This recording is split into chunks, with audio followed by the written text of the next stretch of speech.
one morning we got to experience this very popular ramen place called Ichiran, and we got to skip the line because we got here so early in the morning, and they have really good ramen. It's only one type that they serve, which is a pork broth. They do allow you to customize the noodles. You could do thick noodles, medium size or thin size, and also choose how heavy or watery the broth will be. Yeah, and they make you sit in these little booths.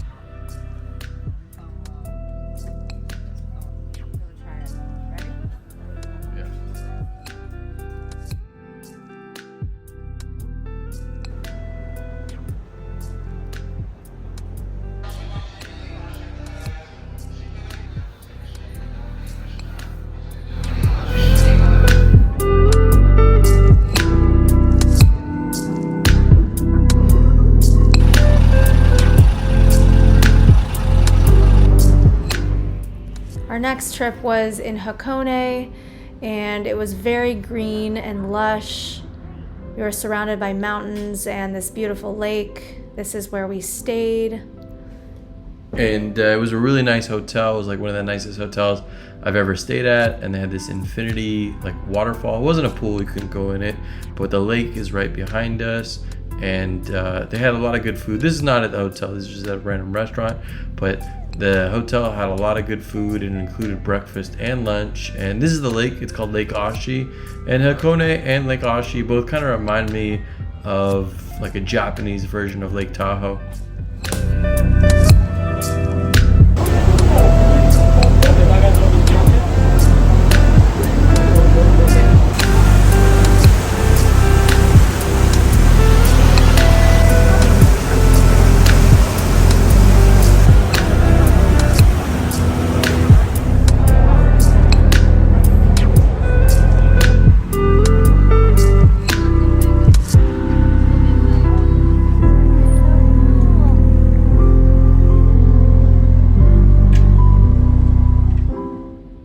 At our hotel, we got to experience a private onsen where we basically get to be in this very hot water, but it's very calming and soothing. This was a buffet that we got to experience for breakfast and dinner for the 3 days we stayed, and it was really delicious. Yeah, and an onsen, just basically a hot bath, like a jacuzzi. Ready?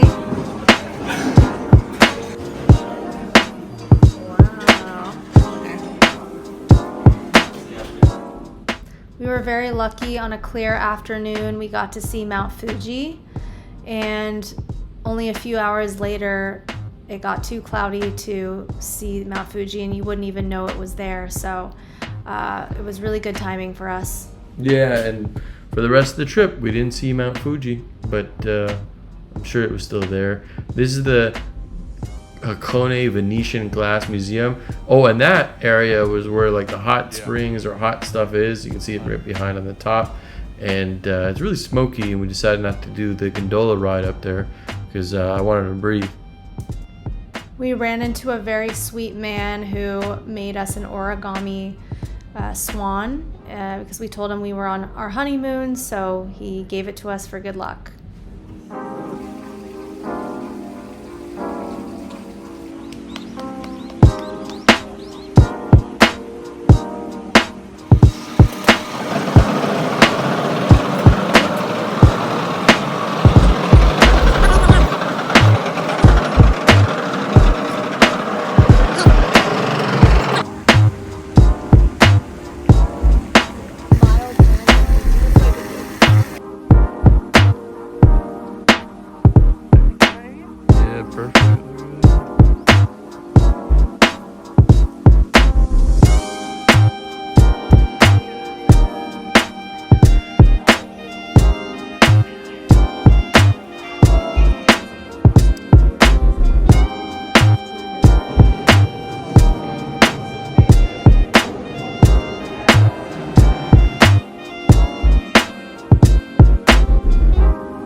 This is the bullet train. It's our first time taking the bullet train, and it was really fun to take. It didn't really feel too different than taking a regular train, but obviously it goes, I think, around 150 miles an hour or maybe even more. And this is a confectionery shop. Apparently confectionery just means sweets or something like that, like sugary sweets. And this is an old one. It's called Kamea Kiyonaga, and it wasn't that good. But we did go to some other confectionery shops. I didn't really, like 7-Eleven, I guess, you know, it was pretty good.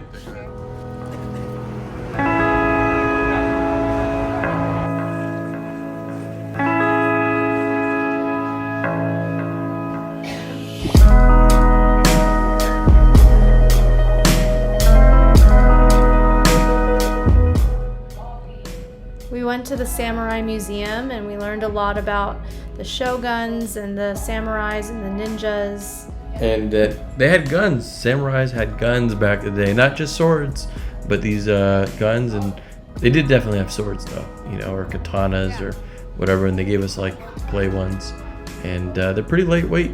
And Michelle, you gotta watch out because she has ninja throwing stars.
So people have heard of Wagyu beef or Kobe beef, but there's also chicken in Japan that comes from a certain prefecture, which is like a state in Japan, so they have prefectures instead.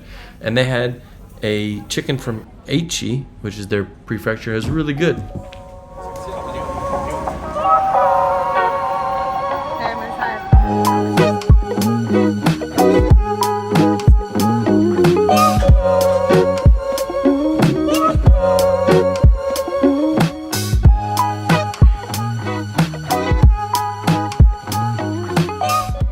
In Kyoto, we got to do this tea ceremony.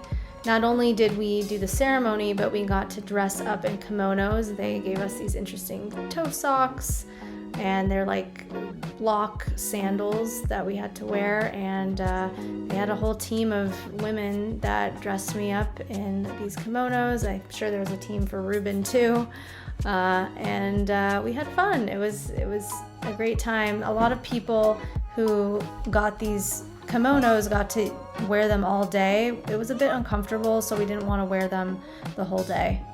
And this is the tea ceremony where we got to whisk our own matcha, and they had instructions, and most of the instructions are not how to make matcha, but these like ceremonial instructions, and it's very slow and tedious. And look at her folded napkin. It's just like there's a lot that goes into it, and yeah. Look at Michelle. Look how she looks.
castle, and it was cool to see the beautiful gardens. And also they have these big stones that they compiled for their, I guess, the fence around the castle, like this.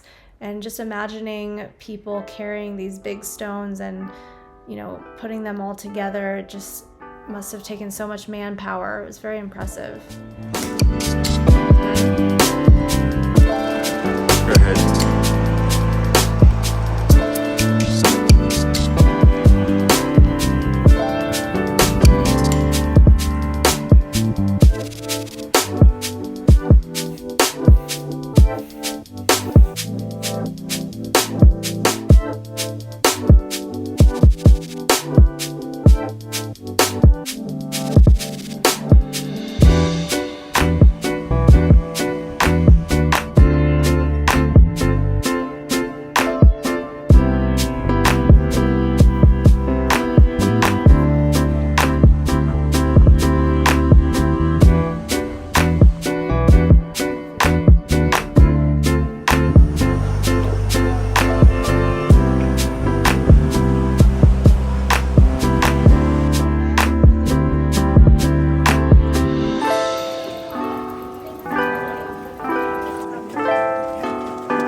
The Fushi Imi Inari Taisha, or however you pronounce this, there's like thousands of these torii gates that you can walk through, and I think each one is supposed to be like some type of blessing, but it was super crowded, and you know, it's just tons of torii gates, like tons.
To get to these monkeys, we had to hike up about 20 minutes straight uphill.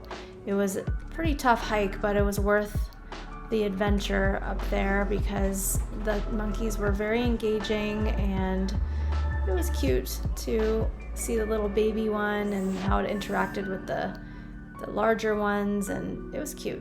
Yeah, and the larger ones were trying to steal food from the smaller ones, so it's kind of tricky. And you can see I'm feeding it up there instead of below. And yeah, and then sometimes you have to feed off the larger one so he doesn't grab food from the smaller one.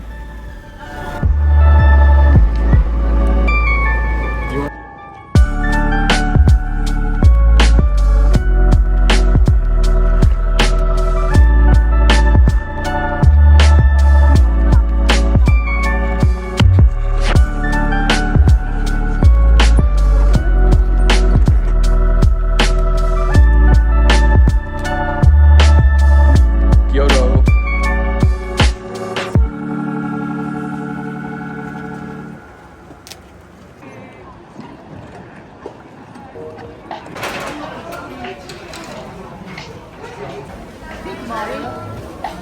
Thank you.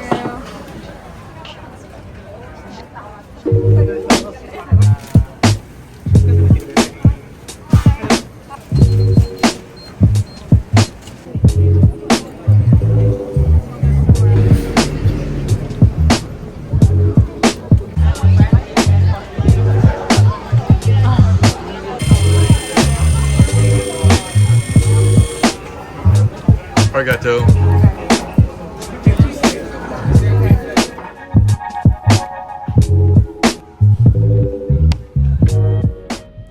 We got to go to a very unique Starbucks where people sat on the floor in a more traditional way, and they also had really good cheesecake.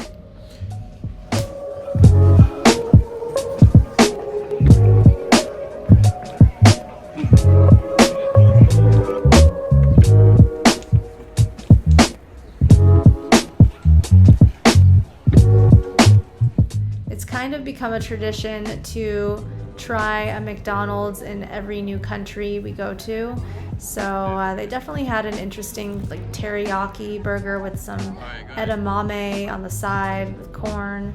Not something you would find in the US. And that's a shrimp burger and cheddar cheese with this big chicken nugget or chicken fillet thing.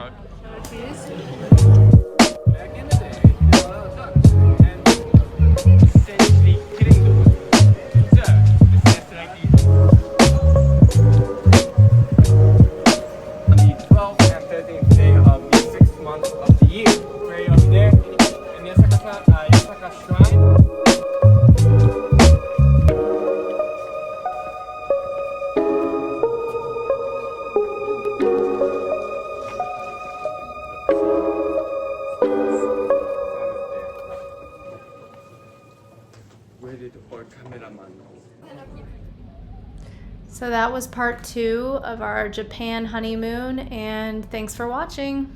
Thank you.